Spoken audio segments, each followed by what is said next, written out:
नमस्कार, MG TV में आपका स्वागत है। मैं हूं रंजीत छाबड़ा। आइए चलते हैं खबरों की ओर। श्री रामकाज के प्रचार प्रसार के लिए गठित क्षेत्र की प्रख्यात धार्मिक संस्था राजमानस संघ का 23वां वार्षिक सम्मेलन मराठा मंगल भवन में हर्ष उल्लास एवं शक्ति केंद्रों से जुड़े पदाधिकारियों के सम्मान के साथ पूर्ण हुआ। वार्षिक अधिवेशन में संघ की उपलब्धियां, आय व्यय, पुनर्गठन और वार्षिक प्रतिवेदन पाठ के साथ ही संघ अध्यक्ष अर्जुन पुरी गोस्वामी द्वारा अतिथि स्वागत भाषण दिया गया। कार्यक्रम के मुख्य अतिथि धर्मज्ञाता डॉक्टर रोशन उपाध्याय थे और अध्यक्षता संघ अध्यक्ष अर्जुन पुरी गोस्वामी ने की। अति विशिष्ट अतिथि के रूप में स्वर्गधाम सेवा समिति महासचिव अशोक पवार, खिलेश्वरी किरण और डॉक्टर राजेश मित्तल सहित वरिष्ठ पदाधिकारी थे। वार्षिक सम्मेलन को संरक्षक सियाराम साहू, अशोक पवार, रामायणी खिलेश्वरी किरण, संघ अध्यक्ष अर्जुन पुरी गोस्वामी और भूषण चंद्राकर ने धर्म समाज सेवी पंडित राजेश गोपाल शर्मा परिवार की सनातन धर्म परंपरा की सेवा के लिए सार्वजनिक प्रशंसा करते हुए रामकाज को आगे बढ़ाने के लिए धन्यवाद ज्ञापित किया। उपाध्यक्ष श्रीमती नारायणी पटेल और सदस्य श्री विशाल साहू, आइएगा।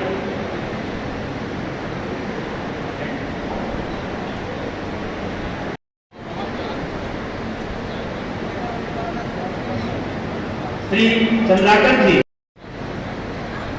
श्री नरेंद्र साहू जी, आजीवन स्वागत कर रहा हूँ, आपका स्वागत कर रहा हूँ, उनसे अपनी वाणी से आपका स्वागत कर रहा हूँ। अर्चना साहू, श्रीमती खिलेश्वरी किरण, योगेश्वर यादव जी, आइए।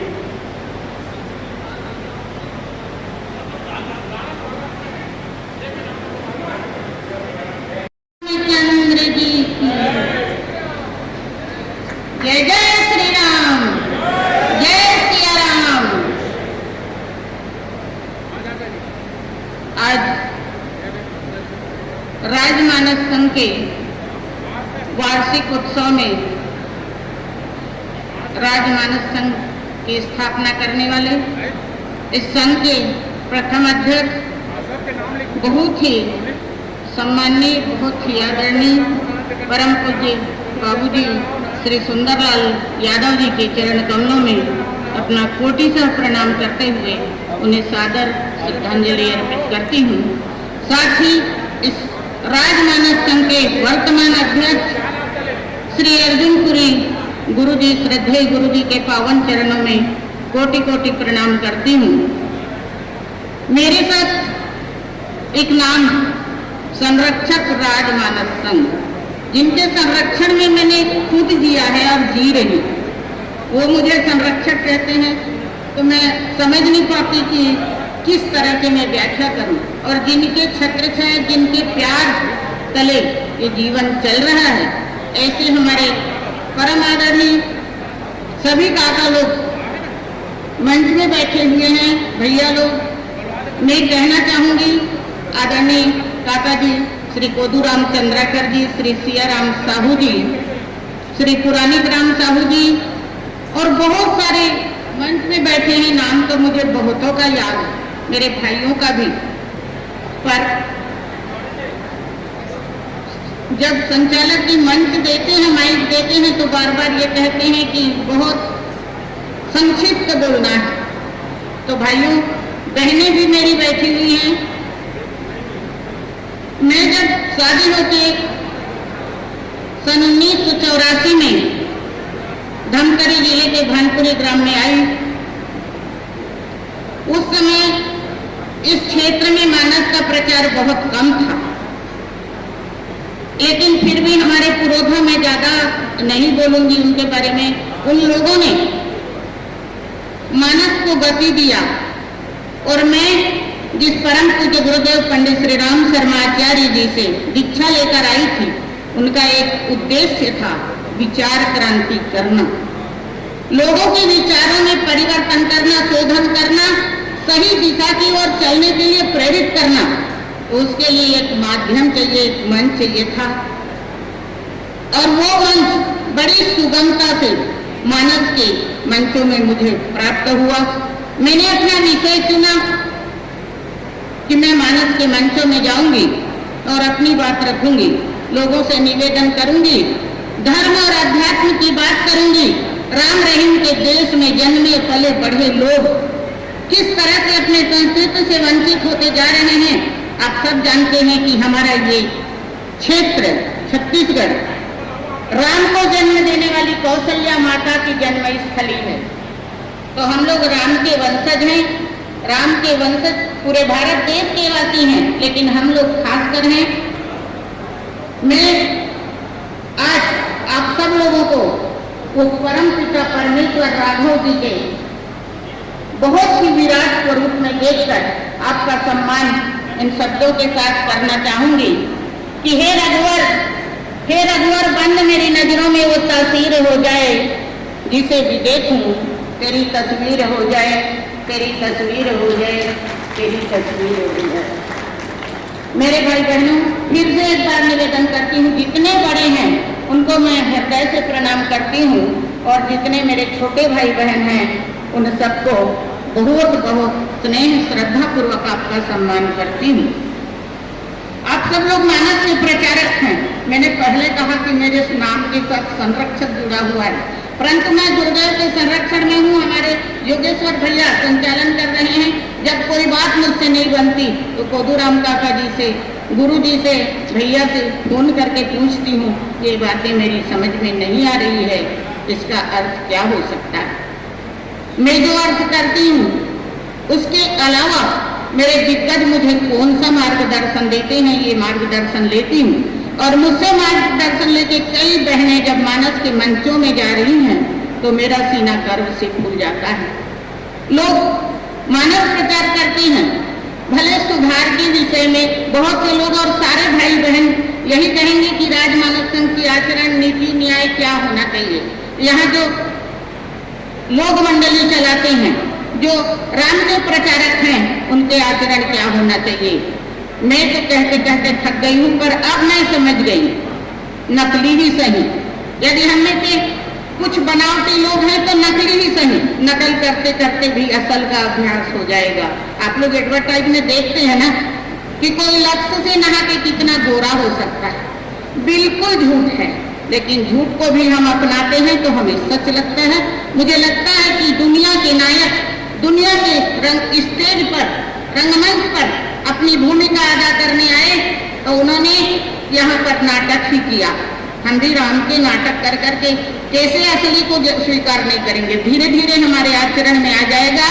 मैं आप सबको प्रणाम करते हुए कहती हूँ कि जो थोड़ा बहुत कमियां हैं वो धीरे धीरे खत्म हो जाएंगे। हम तो राम के समर्थक हैं ना। हम जब पढ़ते हैं बाबा जी के ग्रंथों की लाइनों को, उन्होंने क्या बात कही है, मैं यदि आपको बुरा कहूँ तो मुझे लगेगा कि मैंने आपका अपमान किया है। सिया राम मैं सब जग जानी, करहूँ प्रणाम जोरी जुग पानी। जब तुलसीदास जी जिन्होंने रामायण की रचना कर डाली, उन्होंने ऐसा कहा तो भाई मेरी औकात क्या है कि मैं आपको कुछ भला बुरा कहूँ। लेकिन किसी संस्था को चलाने के लिए नियमावली का होना बहुत जरूरी है। और मैं इस धमतरी क्षेत्र को प्रणाम करती हूँ। राजमानस संघ धमतरी के एक सदस्य होने का गौरव महसूस करती हूँ कि यदि रामायण का पूरे छत्तीसगढ़ में सबसे ज्यादा कहीं प्रचार प्रसार होता है और सबसे ज्यादा कहीं अनुयायी हैं तो वो धमतरी जिला। और जहाँ इतने लोग राम भक्त हो सकते हैं वहाँ कोई एक केवट होगा, वहाँ कोई एक भील होगा, कोई सबरी होगी, कोई कुछ होगा। पात्र तो होंगे, बिना पात्र के कोई चीजें, कोई भूमिका अदा नहीं की जाती। तो भाई ऐसे पात्र लोगों को मैं हृदय से प्रणाम करती हूँ। और राम के प्रचार में अपना और अधिक से अधिक समय आप लगाएं। मैं नियमावली तो आपको यहाँ से मिलता है राजमानस संघ से। हमारे सम्मानीय अध्यक्ष जी जो अपने पूरे समय राजमानस संघ को देते हैं, क्योंकि यहाँ समय की बड़ी कीमत है। हम में से अधिकांश लोग मंडली चलाते हैं तो उसी दिन जाएंगे, लेकिन बाकी दिन हमारी व्यस्तता रहती है, हम कहीं जा नहीं पाते, कहीं आ नहीं पाते। लेकिन राजमानस संघ के अध्यक्ष हमेशा सक्रिय रहते हैं। हमारे आदरणीय गुरुदेव कहाँ किसके घर शादी में जाना है, कहाँ किसके घर में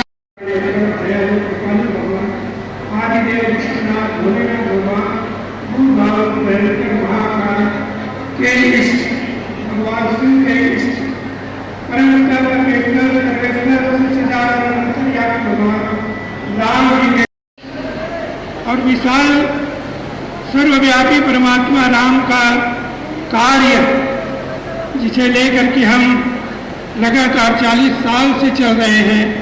और जैसा कि हमारे चंद्राकर भाई ने बताया कि जो बीज हमने रोपा था, वृक्ष तैयार हो गया, फलने फूलने लग गया, सुभाषित होकर के फलने फूलने भी लग गया। आज वो दृश्य हमारे सामने साक्षात्कार हो रहा है। भाइयों,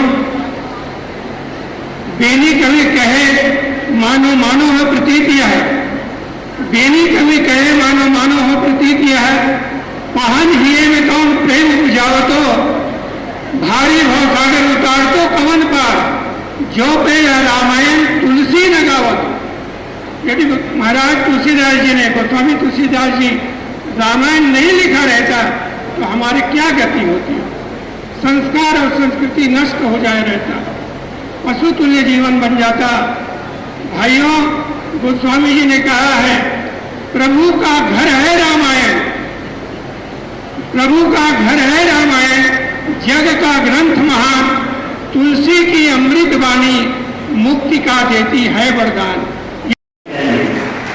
जय जय श्री राम, सभी बोलेंगे जय जय श्री राम, जय जय श्री राम, जय जय श्री राम, जय जय श्री राम। परम सम्माननीय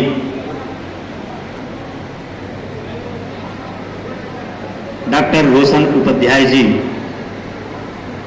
जो हमारे इस कार्यक्रम के मुख्य अतिथि हैं, का आगमन हुआ है।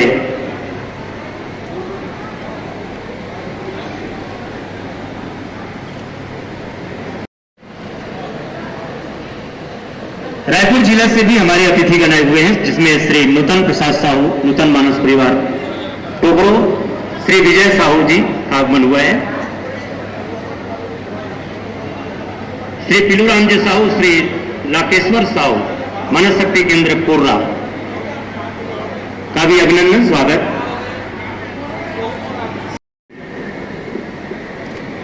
मानस शक्ति केंद्र खैरा के अंतर्गत जय बजरंग मानस मंडली डांडीसरा श्री जगत साहू जी, शक्ति केंद्र भैर श्रीवंशी सचिव गजेंद्र नारायण साहू।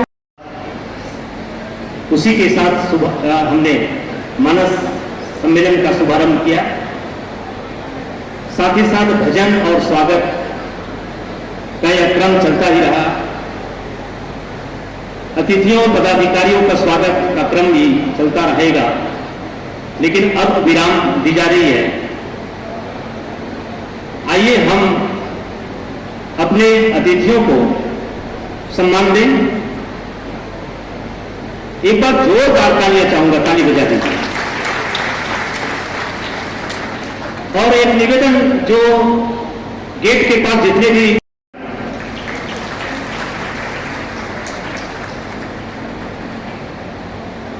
हमारे इस कार्यक्रम के मुख्य अतिथि हैं, परम सम्मानीय डॉक्टर रोशन उपाध्याय जी, उपाध्याय नर्सिंग होम धमतरी, आपका एक बार जोरदार तालियों से स्वागत। और इस कार्यक्रम की अध्यक्षता करने जा रहे हैं हमारे इस धर्म सभा में श्री राजमानस संघ धमतरी के सम्माननीय अध्यक्ष श्री अर्जुनपुरी गोस्वामी, आपके लिए भी जोरदार तालियां। अति विशिष्ट अतिथिगण हैं डॉक्टर राजेश मित्तल जी, शिशु रोग विशेषज्ञ, सर्वणी नर्सिंग होम धमतरी, श्री अशोक पवार जी, आप महासचिव हैं स्वर्गधाम सेवा समिति धमतरी, आपके लिए भी जोरदार तालियां।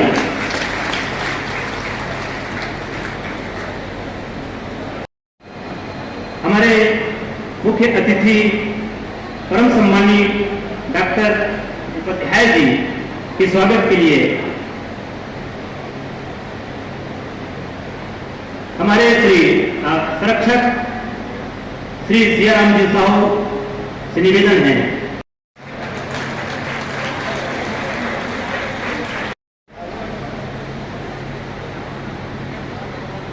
आदरणीय अध्यक्ष श्री राजमानस संघ धमतरी,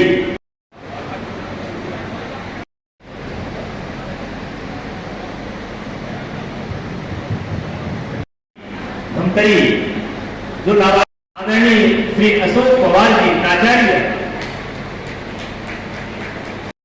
उपाध्याय जी पूजा मानस दर्शन जीवन अर्पण का आपने सहयोग रहा। श्रीमती हेमलता शर्मा और उनके परिवार के सौजन्य से राधा कृष्ण भवन में 5 दिवसीय राम कथा में श्री राम कथा के इस आयोजन में राजमानस संघ धमतरी अपने विशेष सहभागिता प्रदान किया। श्री कृष्ण जन्माष्टमी के अवसर पर पूरे छत्तीसगढ़ प्रदेश में सुस्त दिवस घोषित कराने हेतु यादव समाज एवं श्री राजमानस संघ धमतरी के द्वारा संयुक्त रूप से माननीय जिलाधीश महोदय धमतरी के नाम के माध्यम से छत्तीसगढ़ के मुख्यमंत्री के नाम ज्ञापन सौंपा गया और आप सबको विदित है उसमें हमको सफलता प्राप्त हुई और कृष्ण जन्माष्टमी के दिन को छत्तीसगढ़ शासन के द्वारा सुस्त दिवस के रूप में घोषित किया गया। कोरोना काल में छत्तीसगढ़ स्तरीय ऑनलाइन मानस दान प्रतियोगिता का आयोजन कर मानस दर्शन जीवन अर्पण के प्रमुख आदरणीय दीपक गुहा मरोट एवं उनके सहयोगियों के द्वारा मानस के प्रचार प्रसार में जो कार्य किए गए वह कार्य निश्चित ही स्तुत्य है। राजमानस संघ उसकी प्रशंसा करती है। कोरोना काल में बंद हुए मानस कार्यक्रमों को प्रारंभ करने हेतु सौजन्य मुलाकात कर आग्रह किया गया एवं छत्तीसगढ़ शासन द्वारा राम वन गमन मार्ग को पर्यटन स्थल के रूप में विकसित करने के शासन के कार्यों के प्रति आभार व्यक्त किया गया।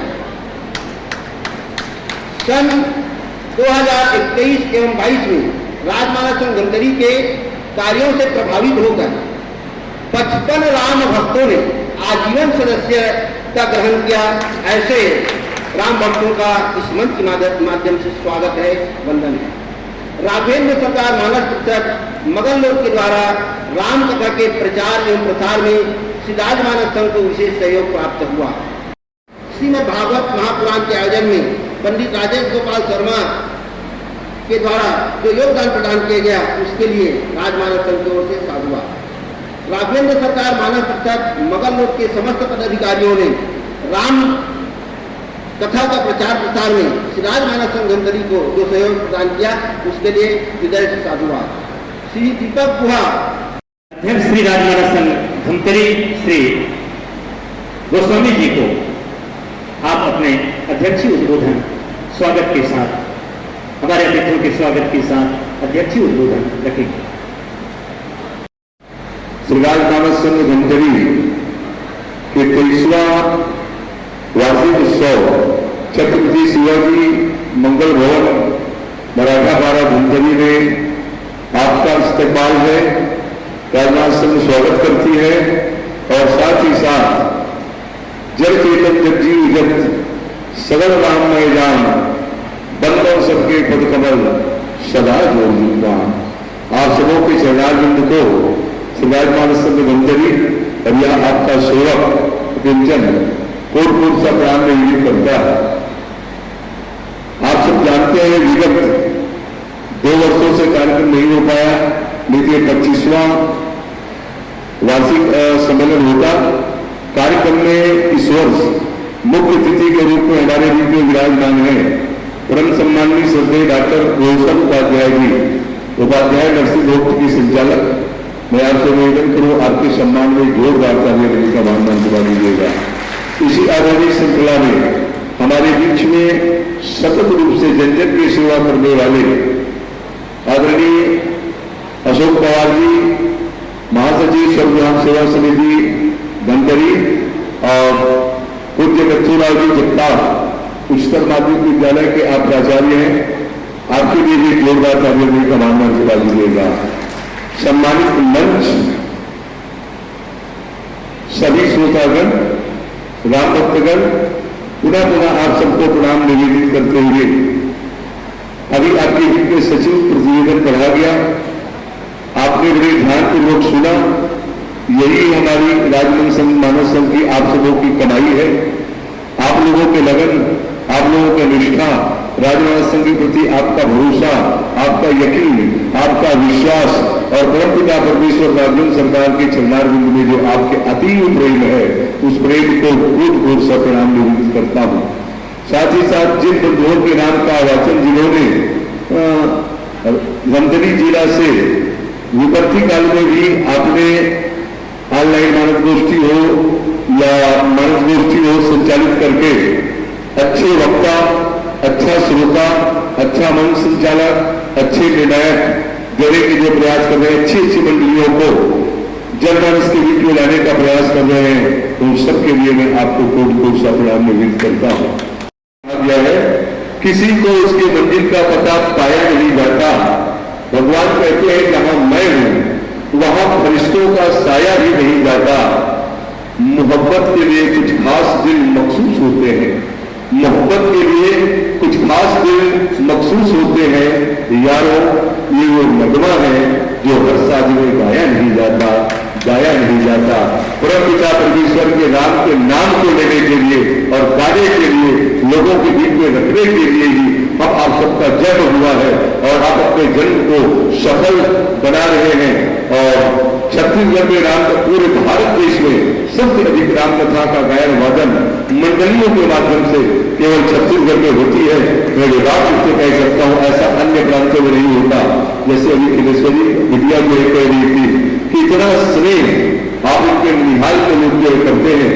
ये जो है राजमानस संघ और विभिन्न संगठन जो छत्तीसगढ़ में संचालित है, उन सबको भी कोट से प्रणाम करते हुए समय अधिक हो रहा है और हमारे अतिथि महोदय को भी उद्बोधन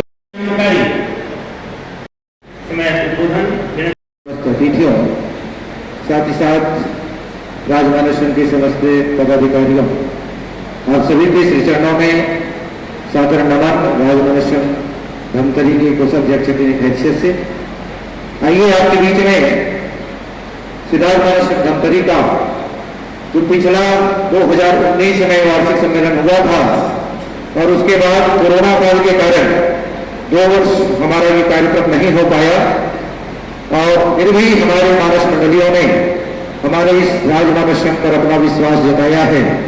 और इनका जो आय का विवरण है, पिछले वर्ष जब 2019 में हमने, जी हाँ, 20/6/2019 को हमारे पास पिछला सिलक था 1,71,965 रुपए हमारे पास पिछला शेष राशि बचा हुआ था खर्च काट करके।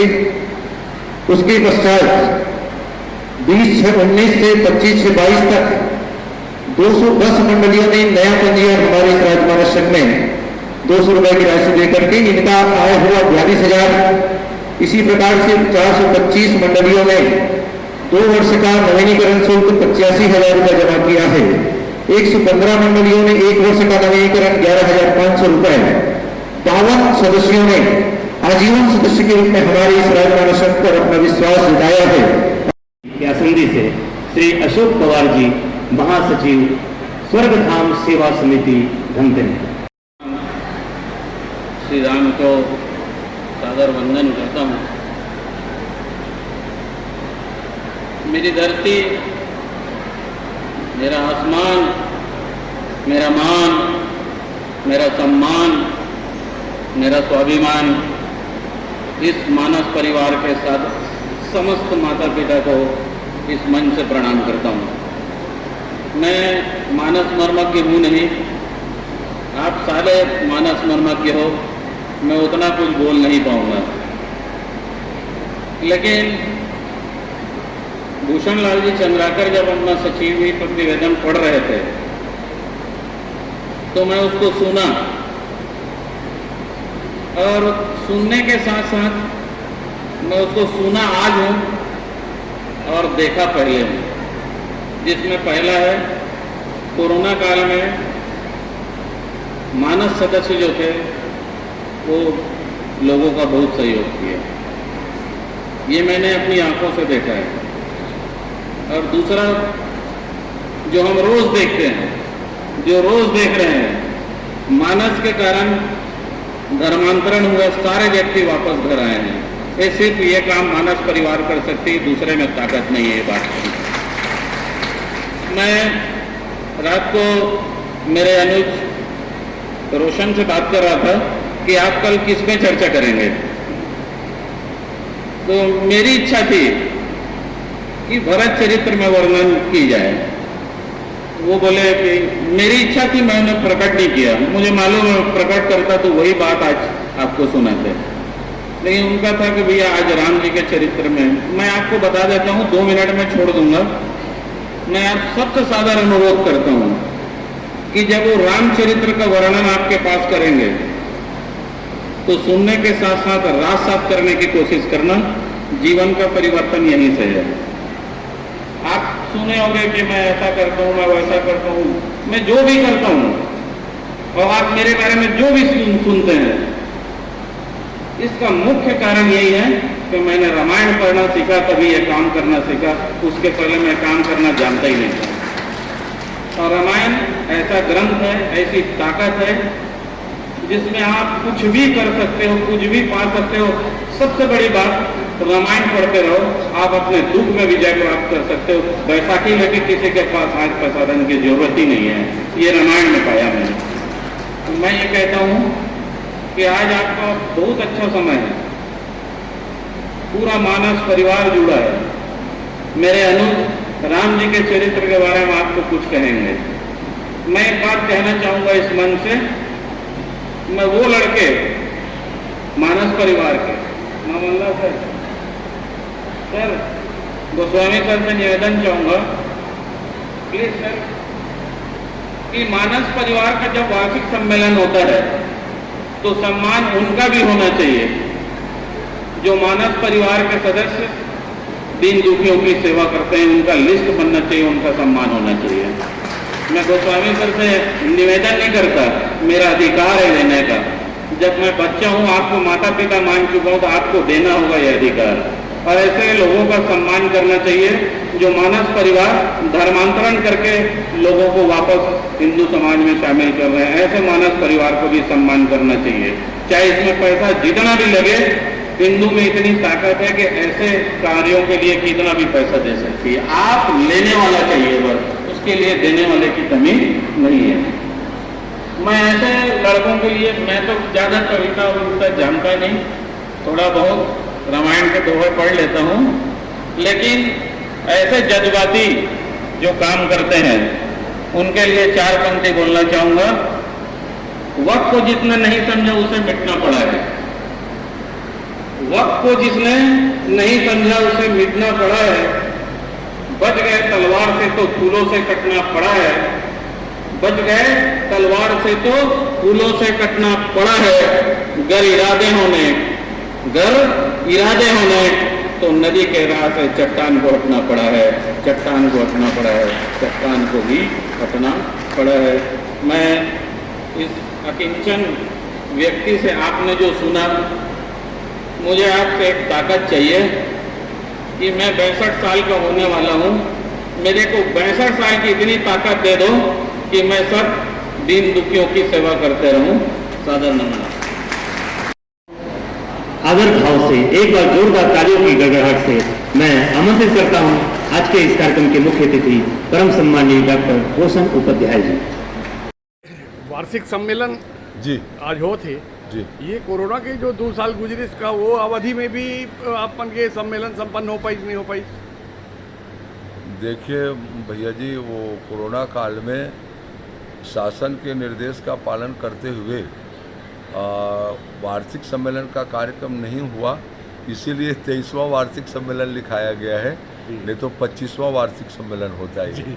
और 2 वर्ष जो है अपन नहीं कर पाए। 2 वर्ष के बाद में राम भक्तगण जो है जुड़ रहे हैं छत्रपति शिवाजी मराठा मंगल भवन में, और इनका उद्देश्य ये है कि आपस में मिलना जुलना और साल भर के संगठन के गतिविधियाँ क्या क्या उपलब्धि रही, और पूरे छत्तीसगढ़ में हम लोगों का जो मानस मंचों में दौरा होते रहता है, उनकी जानकारी जो है सचिव के प्रतिवेदन के रूप में दिलाया जाता है, आय व्यय की जानकारी दी जाती है। और इस वर्ष हम लोग जिले से बाहर से कुछ राम भक्तगण जो है आ रहे हैं, और परिस्थितियों को देखते हुए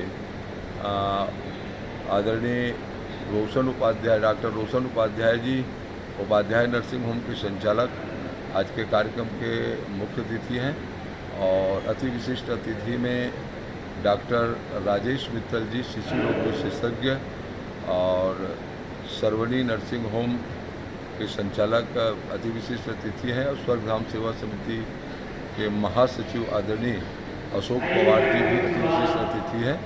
और इनके आतिथ्य में आज मीडिया को पहले भी जानकारी दी चुकी है कि आजीवन सदस्यों का सम्मान, हमारे 32 शक्ति केंद्र है, 32-34 शक्ति केंद्र के अध्यक्षों का सम्मान और जो हमारे राजमानस संघ से संबंध कुछ शिक्षकगण हैं जो राज्यपाल राष्ट्रपति पुरस्कार से पुरस्कृत हुए हैं, उनका सम्मान और हमारे राजमानस संघ के ही कुछ साथीगण जैसे गुजरावाले पंडित योगेश्वर उपाध्याय जी पिछले 6 वर्षों से मानस गोष्ठी का अपने गांव में संचालन करते हैं प्रत्येक रविवार को, जिसमें अच्छे व्याख्याकार उभर करके सामने आए हैं और उनके पुनीत कार्य को देख करके सनातन धर्म के प्रचार प्रसार में जो उन्होंने योगदान दिया उनका भी सम्मान का कार्यक्रम रखा गया है।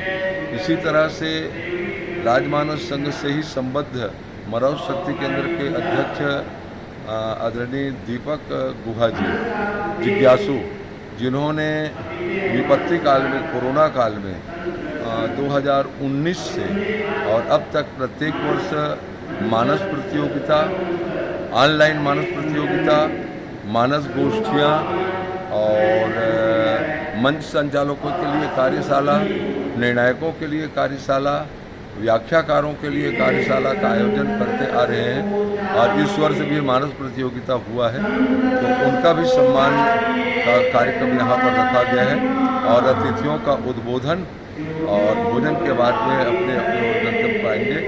और सौभाग्य की बात है कि हमारे मीडिया धमतरी के इतने सक्रिय हैं जो हमारे छोटे कार्यक्रम में भी अपनी गरिमामय उपस्थिति प्रदान करके राजमानस संघ के विचारों को जो सनातन धर्म के प्रचार प्रसार में संलग्न है रामायण के माध्यम से, उनको जनमानस तक के पहुंचाने का प्रयास आप लोग करते हैं।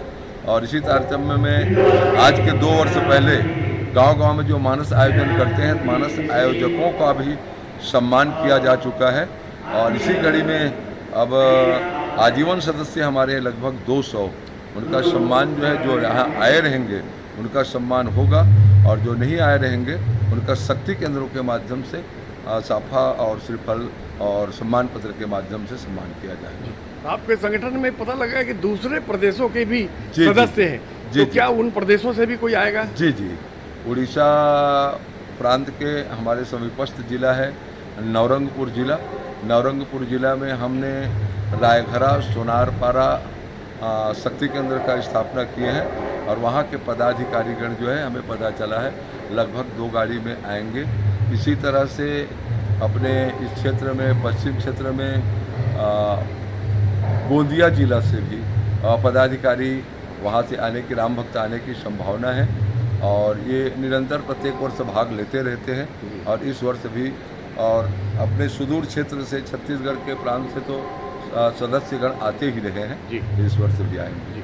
ये इस राजमानस संघ के कामकाज को जी स्वर्गीय बाबू पंडितराव कृतज्ञ जी ने खूब बढ़ाया जी। क्या आज उन्हें भी किसी रूप में याद करेंगे? बिल्कुल, जैसे प्रतिवेदन पढ़ा जाता है तो उसमें प्रतिवेदन में प्रत्येक वर्ष हम लोग जो है याद करते हैं, क्योंकि पहले ये राजमानस संघ गठन के पूर्व जो है मानस समिति जो है धमतरी में संचालित रही।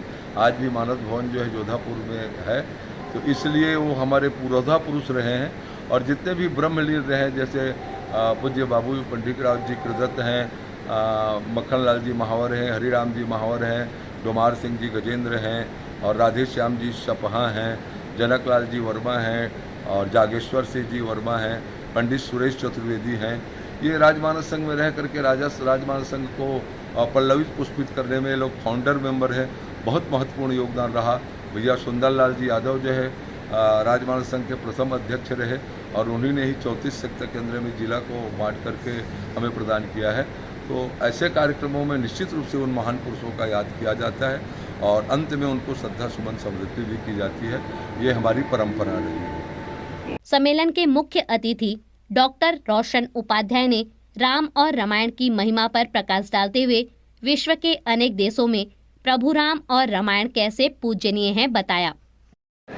हम किसे कथा माने और किसे कथा ना माने, तो यह प्रश्न जो है इस संसार में सर्वप्रथम हमारे जो आदि कवि हैं, जो प्रचेता के पुत्र हैं, जिन्हें वाल्मीकि कहा गया है, जो कली काल में श्री गोस्वामी तुलसीदास जी के रूप में अवतरित होके हमें रामचरितमानस का उपहार, अमूल्य उपहार दे गए हैं, तो सबसे पहले यह प्रश्न जो है, हे भगवान, वाल्मीकि जी प्रचेता पुत्र ने जो है सबसे पहले जो है श्री नारद जी से पूछा।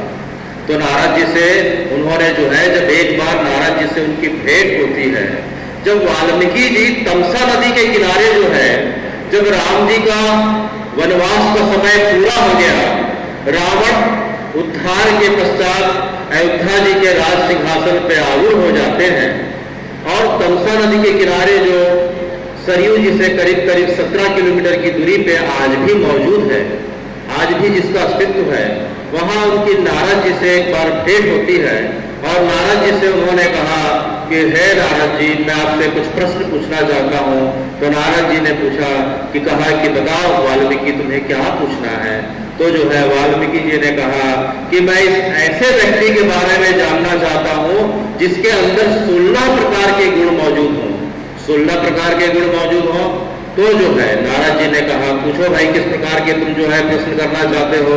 तो वाल्मीकि जी ने उनसे पूछते हैं। तो जो पहला श्लोक है, ओम तपः स्वाध्याय तपस्वी निरताम नारदो परिप्रक्ष वाल्मीकि मुनिपुंगवम। यहाँ दो श्रेष्ठ व्यक्ति जो है आपस में चर्चा कर रहे हैं। तो किस प्रकार की चर्चा कर रहे हैं, हमें भगवान इस बात की प्रेरणा देते हैं कि चर्चा हो तो संसार के कामों के अलावा सिर्फ जो है राम नाम की चर्चा हो। तो उनका जो पहला प्रश्न का जो पहला श्लोक है कि को अस्मिन् सांप्रतम लोके गुणवान च वीर्यवान कृतज्ञस्य च धर्मज्ञस्य च कृतज्ञस्य च धर्मज्ञस्य च सत्यवाक्यो दृढ़व्रता चारित्रेण च को युक्तः सर्वभूतेषु को हिता विद्वान कः समर्थः कस्य च प्रियदर्शना आत्मावान को जित क्रोधो धृतिमान अनसूयका कस विभ्रति देवः जातरोषस्य संयुगे। हे नारद जी, मैं ऐसे व्यक्ति के बारे में जानना चाहता हूँ जो मृत्यु लोक, भूलोक, भुवर लोक, स्वर्ग लोक, पाताल लोक, किन्हीं जो है लोकों में क्या ऐसा व्यक्ति है जिसके अंदर इस प्रकार के गुण मौजूद हो कि अस्मिन् सांप्रतम लोके गुणवान च वीर्यवान, जिसके अंदर जो है अनंत गुणों का समाविष्ट हो, अत्यंत वीर्यवान हो, कृतज्ञश्च धर्मज्ञश्च, जो कृतज्ञ हो, जिसके अंदर प्राणियों के लिए, इस धरती के लिए, इस प्रकृति के लिए कृतज्ञता का भाव हो, जो सभी प्रकार के वेदों में, शास्त्रों में बताए हुए धर्मों के अनुसार जो है जिसका रहन सहन आचरण हो और जो है सत्य वाक्यों दृढ़ता, जो सत्य में दृढ़ रहने वाला हो। और इस प्रकार से हे नारद जी, चारित्रण को युक्ता, जिसका चरित्र जो है अत्यंत उज्जवल हो, जिसकी चारित्रिक आभा जो है सूर्य से भी ज्यादा जो है प्रस्फुटित हो रही हो, चारित्रण को युक्ता सर्वभूतेषु को हिता, जो संसार के सभी प्राणियों का हित चाहने वाला हो, चाहे जड़ हो, चाहे अचर हो, चाहे श्वेतज हो, अंडज हो, पिंडज हो, जलचर हो, सभी प्रकार के प्राणी हो मनुष्यों के अलावा, जिसके अंदर जो है सभी प्राणियों के अंदर करुणा हो, दया हो, प्रेम की भावना हो, विद्वान का समर्थक का, जो अत्यंत विद्वान हो, शास्त्रों में पारंगत हो और साथ में समर्थ हो, और जो है एक प्रिय दर्शना, और जो है हे नारद जी, हमें बार बार उसे देखने की, जानने की, उसे स्पर्श करने की, उसके पास बैठने की हर समय उत्सुकता बनती रहे, ऐसा प्रिय दर्शन व्यक्तित्व कौन है। तो इस प्रकार से जब वाल्मीकि जी ने नारद जी से 16 प्रकार के गुणों से युक्त जो है उस व्यक्तित्व के बारे में पूछा, तो अगला श्लोक आता है एतद् हि ज्ञातुम परम ही कौतूहल में महर्षि त्वं समर्थो असि ज्ञातुम विधम नरम। हे नारद जी, मुझे इस प्रश्न का उत्तर जानने की अत्यंत इच्छा हो रही है और मुझे पता है कि आप इस प्रश्न का उत्तर जो है तीनों लोकों में देने में आप ही समर्थ हैं। महर्षि तुम समर्थो असि, हे महर्षि आप ही समर्थ हैं। ज्ञातुम विधम नरम ज्ञातुम विधम परम, आप उस परमात्मा के, परम आत्मा के व्यक्तित्व के बारे में आप ही जान सकने में समर्थ लग रहे हो। तो हे ऋषि, मेरे प्रश्न का, मेरी शंका का समाधान करें। तो जो है नारद जी ने देखा कि वाल्मीकि जी के अंदर वो योग्यता आ गई है, वह भाव आ गया है, वह कृतज्ञता व समर्पण का भाव आ गया है कि अब इन्हें कुछ बताया जाए। तो वाल्मीकि जी को नारद जी ने कहा, इक्ष्वाकु वंश प्रभवो रामो नाम जनय स्तुता नियत आत्मा महावीर्यो धूतिमान धृतिमान वशे।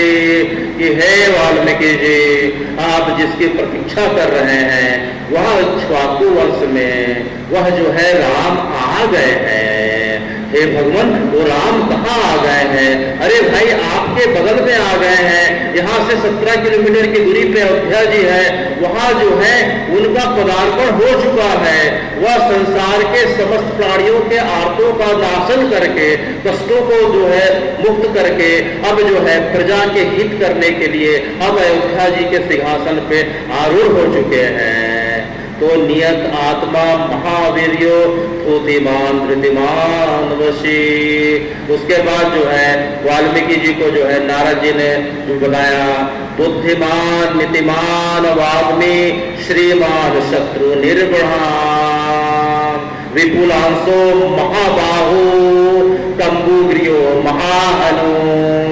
कि हे वाल्मीकि जी, वह जो है अत्यंत वीरवान, बुद्धिमान, नीतिमान और श्रीमान, श्री जी के साथ युक्त है। राम जी कभी अकेले नहीं है, राम जी हमेशा श्री जी के साथ युक्त माने जाते हैं। जिस प्रकार से जो है कृष्ण जो है श्री जी राधा जी के साथ युक्त है, नारायण लक्ष्मी जी के साथ युक्त है। इन तीनों का नाम भले अलग अलग हो, हे भगवान, कुल मिला के श्री जी ही का स्वरूप है। तो राम जी जो है श्रीमान है। श्रीमान का अर्थ जो है श्री जी जानकी के साथ जो युक्त है। और बुद्धिमान नीतिमान आदमी, वह बातचीत में इतने प्रवीण है कि उनके बातचीत की विद्या को देखते हुए उनके शत्रु भी उनके वश में हो जाते हो। और विपुलांशो तंबुग्रियो महाहनु, उनकी भुजाएं बड़ी चौड़ी चौड़ी हैं और जब युद्ध में जाते हैं और युद्ध के मैदान में तो उनकी भुजाओं को फड़कते हुए देख के दुश्मनों के जो है एक प्रकार से प्राण पखेरु कर जाते हैं। और ऐसे भुजा को विपुलांशो कहा जाता है। तो हे राम जी, विपुलांशो महाग्रियो तंबुग्रियो महाहनु, आपकी गर्दन शंखाकार है, आपकी गर्दन पतली है, शंख के आकार की है और आपकी ठुड्डी बड़ी चौड़ी है। और आपकी ठुड्डी जो है बड़ी चौड़ी और आकर्षक दिख रही है। और क्या दिख रहा है? तो हे वाल्मीकि जी, नारद जी बताते हैं कि राम जी जो है किस प्रकार के दिख रहे हैं। क्योंकि समय की मर्यादा है, इसलिए इस श्लोकों का जो है हम संक्षिप्त जो है एक श्लोक में सुनने जा रहे हैं। महाउरस्को महाश्वासो महाउरस्को महेश्वासो, इस प्रकार से जो है गुण जंतु अरंतिमा महाउरस्को, जिनकी जो है छाती जो है अत्यंत विशाल है, छाती भरी हुई है। महाउरस्को महेश्वासो, उनका जो है तीर धनुष अत्यंत विशाल और अत्यंत भयानक और शत्रुओं को प्राण देने वाला है। और जो है गुण जंतु अरुणिमा, जो अपने शत्रुओं को मात्र धनुष की टंकार से जो बेहोश कर देते हो, ऐसा उनका धनुष है। अजान बाहु सुशिरा सुललाटा सुविक्रमा। हे राम जी, आपके जो बाह है, आपकी जो भुजाएं हैं, वो घुटने के नीचे जो है जा रही हैं, इसलिए आपको अजान बाहु कहा जाता है। अजान बाहु सुशिरा सुललाटा सुविक्रमा, आपकी ललाट अत्यंत उन्नत, अत्यंत चौड़ी और अत्यंत चमकीली है। आपका चेहरा आपका अत्यंत तेजस्वी और आकर्षक है। हे राम जी, इस प्रकार की आपकी सुंदरता की हम कहाँ तक बखान करें। मानव को जो है इस प्रकार से हजारों नहीं कोटिशः कामदेव आपके जो है चरणों की धूल की बराबरी नहीं कर सकते। इस प्रकार से आपका स्वरूप दिखाई पड़ रहा है। और इसके पश्चात आपके एक एक अंगों की बनावट जो है एकदम सम है, ना कोई अंग छोटा है ना कोई बड़ा है। और इसके पश्चात भगवान बताते हैं स्निग्ध वर्णा शोभायमान, स्निग्ध वर्णा प्रतापवान। आपका शरीर का एक एक अंग प्रत्यंग इतना चिकना और इस प्रकार से इतना मुलायम है कि मानो आपके श्री अंगों को छूते ही उसमें जो है गहरी रुधिर की धाराएं जो है टपक पड़ती हो। इस प्रकार से आपका अंग जो है इतना सुकोमल दिखाई दे रहा है। इसीलिए जो है अगले श्लोक में जो बता रहे हैं कि जो है हे राम जी, इस प्रकार से जो है वाल्मीकि जी ने नारद जी से राम जी के 16 गुणों के बारे में पूछा था, लेकिन जो है नारद जी ने जो है राम जी के 68 गुणों के बारे में बता दिया। क्योंकि समय की मर्यादा है इसलिए अभी हम यहीं तक सुन पा रहे हैं। तो कुल मिला के कथा का मतलब क्या है? कथा का मतलब जो है संसार के आवश्यक कार्यों को भगवान के दिशा आदेश के अनुसार करते हुए जब हम जो है भगवान के गुणों की, उनके नाम की, उनकी लीला की, जब उनकी कथा की, इस प्रकार से उनके श्री अंगों के विग्रह की जब हम चर्चा में इस प्रकार से रम जाते हैं तो हे भगवान, इसे ही कथा कहा जाता है। बाकी चीज तो व्यथा ही व्यथा है। इसीलिए कहा गया है रामस्य नाम रूपम च लीलाधाम परात्परम एतत् चतुष्टयम नित्यम श्री सच्चिदानंद विग्रहम। कि हे राम जी, आपका जो स्वरूप है अर्थात आपका मूर्ति में जो विग्रह है, आपका नाम है, आपकी लीला कथा है और आपका जो धाम है, चारों भले ही अलग अलग प्रतीत हो रहे हो लेकिन मूलतः वह एक ही है। जो है वह चारों कुल मिला के राम जी हैं। इसीलिए रामस्य नाम रूपम च लीलाधाम परात्परम एतत् चतुष्टयम नित्यम श्री सच्चिदानंद विग्रहम। ये चारों जो हैं अलग अलग प्रतीत होते होते भी आपके ही विग्रह माने गए हैं। इसलिए हे राम जी, आपकी कथा इस जीवन का सार है। तो हे राम जी, क्या आपकी कथा सिर्फ धमतरी में चलती है? बोले नहीं नहीं, अभी हमें पूज्य गोस्वामी सर ने बताया कि पूरे भारतवर्ष में छत्तीसगढ़ जिला ऐसा है जहां सबसे ज्यादा राम कथा बोली कही और सुनी जाती है। अच्छा, तो क्या छत्तीसगढ़ के बाहर भी जो है राम जी की कथा चल रही है? अनंत काल से चल रही है। यह भारत तो 47 के बाद का भारत है। उसके पहले जो दो पड़ोसी देश पूर्वी और पश्चिमी जिसे कहा जाता है वह तो भारत के अंग थे। तो हे वाल्मीकि जी, जो आपकी रामायण है उसके साथ में उसके अलावा भी अन्य रामायण है क्या? तो रामायण तो अनंत रामायण है। अगर हम तमिल में जाके देखें तो वहां कंब रामायण का प्रचलन है। तेलुगु में रघुनाथ चरित्र के नाम से प्रसिद्ध है। कर्नाटक में कुमुदेवु रामायण प्रसिद्ध है और जो है मलयालम में रामचरित के नाम से प्रसिद्ध है।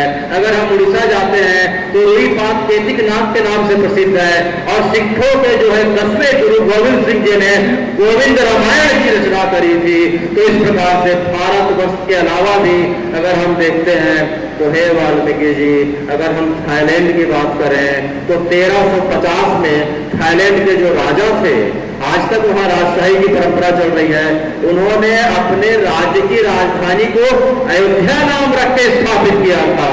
तो तब से लेके आज तक आज भी कोई थाईलैंड की यात्रा पे जाता है तो अयोध्या नाम की जगह और बहुत सारे कॉलोनी और अपार्टमेंट्स के नाम अयोध्या के नाम पे मिलते हैं, जनकपुरी के नाम पे मिलते हैं। और हे राम जी, थाईलैंड का राष्ट्रीय ग्रंथ जो है वह रामायण है। भले ही लोग जो हैं अपने आप को दूसरे पंथ में अपने आप को मतांतरित कर लिए हैं, लेकिन आज भी वहाँ का राष्ट्रीय ग्रंथ रामायण है।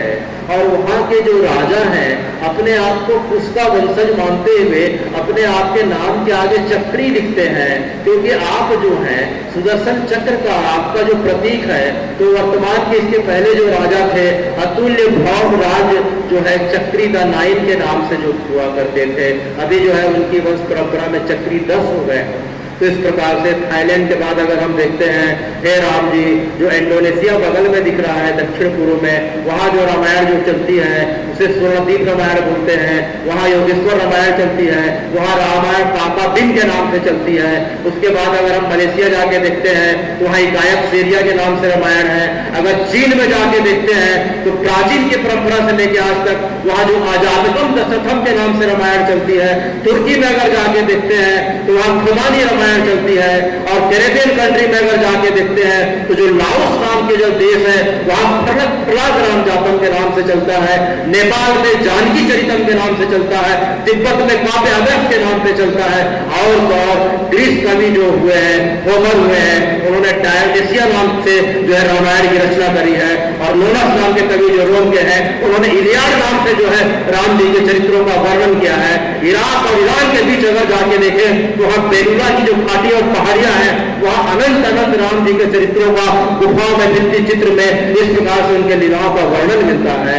और जो अमेरिका और मैक्सिको की सभ्यता है, अभी की सभ्यता के 4000 वर्ष पूर्व अगर हम सभ्यता देखते हैं तो जो माया और इंका सभ्यता थी वहाँ है राम जी, वहाँ पूरे के पूरे आपके चरित्र का वर्णन मिलता है, राम जी के चरित्र का वर्णन मिलता है। रोम शब्द की उत्पत्ति ही राम से हुई है, क्योंकि जो है रोमन में आप वो कहा जाता है। इसलिए पूरे भारतवर्ष में ही नहीं वर्तमान में पूरे पृथ्वी में जो है राम जी और उनके लीलाओं का और उनके चरित्रों का वर्णन और गान जो है हमें सुनने को मिलता है। इसलिए हमें अपने आप को राम जी का वंशज कहलाने में, राम जी की संतान कहलाने में, अपने आप को सनातनी कहलाने में बिल्कुल हिचक नहीं होनी चाहिए। हमें उल्टा गर्व होना चाहिए कि पूरी की पूरी सभ्यता अगर जो है विश्व संरक्षण का जो सबसे बड़ा जो संगठन माना गया है जिसको यूनेस्को कहते हैं, यूनेस्को ने अभी तक 47 सभ्यताओं की खोज करी है। उसमें से 46 सभ्यताएं, 45 सभ्यताएं तो अब तक जो है मिट गई हैं। यूनान की सभ्यता, ग्रीस की सभ्यता, रोम की सभ्यता, बेबीलोनिया की सभ्यता, मेसोपोटामिया की सभ्यता सब आई और कुछ हजार वर्षों में चले गई। लेकिन है राम जी, आपका नाम, आपकी सनातन की सभ्यता तब से लेके आज तक चले आ रहा है। तो कब से लेके कब तक चले आ रहा है? तो राम जी का जो वर्तमान जो है, वर्तमान जो काल है, काल गणना के हिसाब से देखें तो ब्रह्मा जी की काल को अगर देखते हैं तो वर्तमान का जो सनातन है 1,96,8,53,125 वर्ष पुराना है। तो वर्तमान के जो राम जी हैं उसने उन्होंने हमें जो सभ्यता दी है करीब करीब 1,97 करोड़ वर्ष हो गए हैं।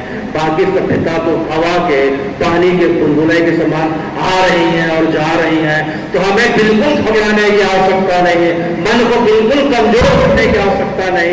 किस प्रकार के हवा के बुलबुले, पानी के बुलबुले तो आते रहते हैं और जाते रहते हैं हे राम जी, लेकिन आपका नाम सत्य था, सत्य है और सत्य ही रहेगा। इसी बातों को समय की मर्यादा देखते हुए मैं आप सबको प्रणाम करता हूं। और जो है आज के मंच में आपने मुझे अवसर दिया और राजमानस संघ के बारे में मेरा ऐसा मानना है कि आने वाले समय में वही संघ राज करेगा जिसके अंदर मानस की शक्ति हो, जिसके अंदर रामचरित मानस घर कर गया हो, जिसके घर घर में राजमानस मानस का जो पाठ होता हो। तो हे राम जी, आप हम सब पे कृपा करें, इस राजमानस संघ पे कृपा करें। और जो है अंत में जो है मंच में जो मेरे वरिष्ठ मौजूद हैं, रामचरितमानस राजमानस संघ के जो अध्यक्ष और संस्थापक श्री अर्जुनपुरी गोस्वामी जी, उनके चरणों में सादर अभिनंदन प्रकट करता हूँ। श्री सियाराम साहू जी, श्री डोमार सिंह दादरा जी, श्री TR महामल्ला जी, श्री भूषणलाल चंद्राकर जी, श्री योगेश्वर साहू जी, श्रीमती खिलेश्वरी किरण जी, यामिनी साहू जी, मनोहर सिन्हा जी, श्री चंपालाल साहू जी, श्री गुरु शरण जी, मैं आप सबको जो है आज के कार्यक्रम में मुझे अतिथि के रूप में बुलाने के लिए बहुत बहुत धन्यवाद देता हूँ और भविष्य में कथा सत्संग के माध्यम से आपसे मुलाकात होती रहेगी, इसी भावना के साथ मैं विदा देता हूँ। अभी लेते हैं एक छोटा सा ब्रेक। आप देखते रहिए MG TV, क्योंकि खबरों का सिलसिला यहाँ थमता नहीं।